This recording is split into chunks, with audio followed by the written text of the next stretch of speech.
we have, where did I put it? The Eotech EXPS3 HD. And damn, is it ugly. So they went ahead and they were like, we're going to finally, after 20 years, innovate, quote unquote, our product to give it what the people actually asked for. Kind of. So we have a completely redesigned body with a much stronger hull. That is one thing that I will say is the outside exterior is now one piece aluminum. And rather than having the battery tray and compartments made out of polymer, it appears that everything is now aluminum rather than aluminum and plastic, which I actually like. However, they made it much more angular, and now it looks like a sight mark or like a Timu knockoff of itself because the angles look hideous. In my opinion, I think that the new angles make it look yucky. All right, so the EXPS3 HD advances Eotech's legacy of holographic excellence, being the only fish in the game, integrating a side rotary dial, which, as you can see, it looks like the dimensions are just off, and we'll get into that in just a second.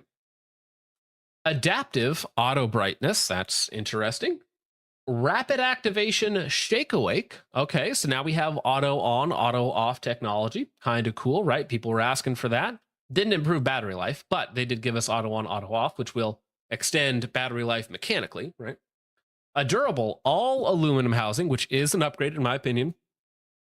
Eotech's proven reliability and performance remain at the core of the EXPS3 HD.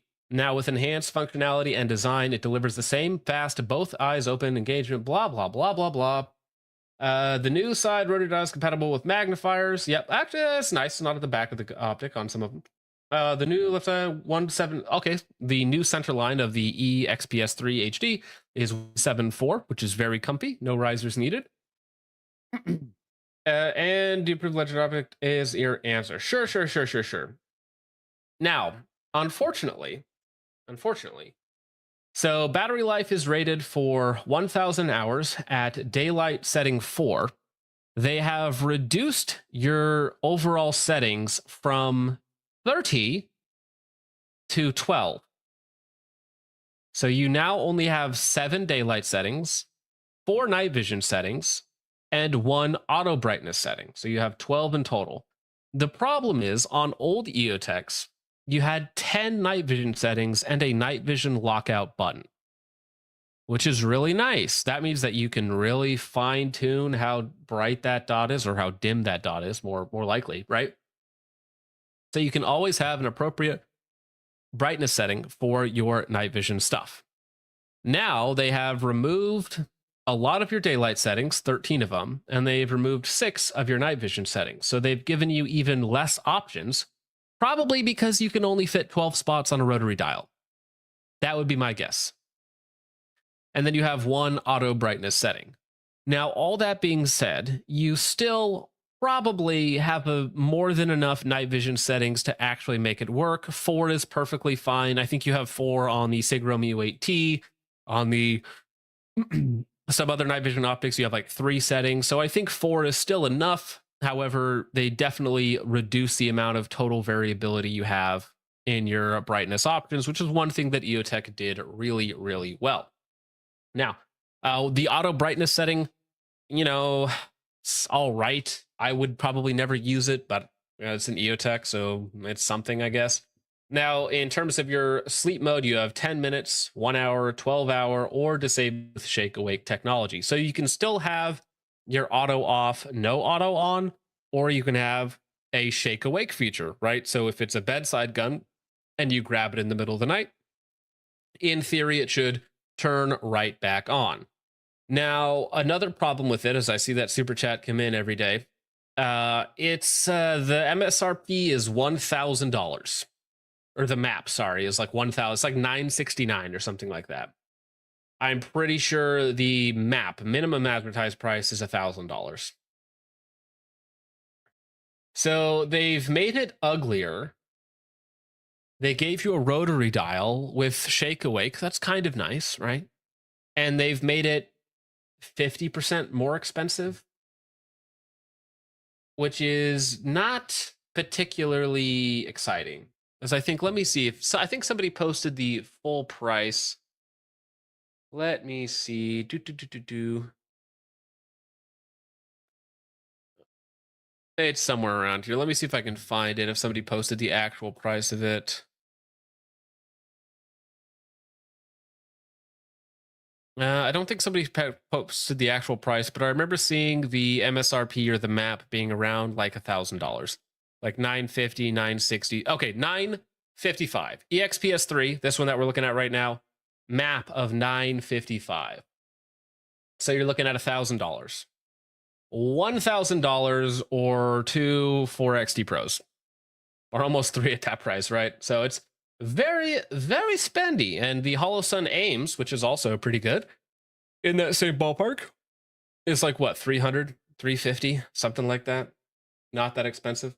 Now, one problem with the Eotech stuff, though, is that it appears to be AI upscaled because, as you can see, this is from Zed Tactical, you can see that the logo is just botched like an AI upscaler would do, and you can see the dial itself is just off, and the lettering is just off, right?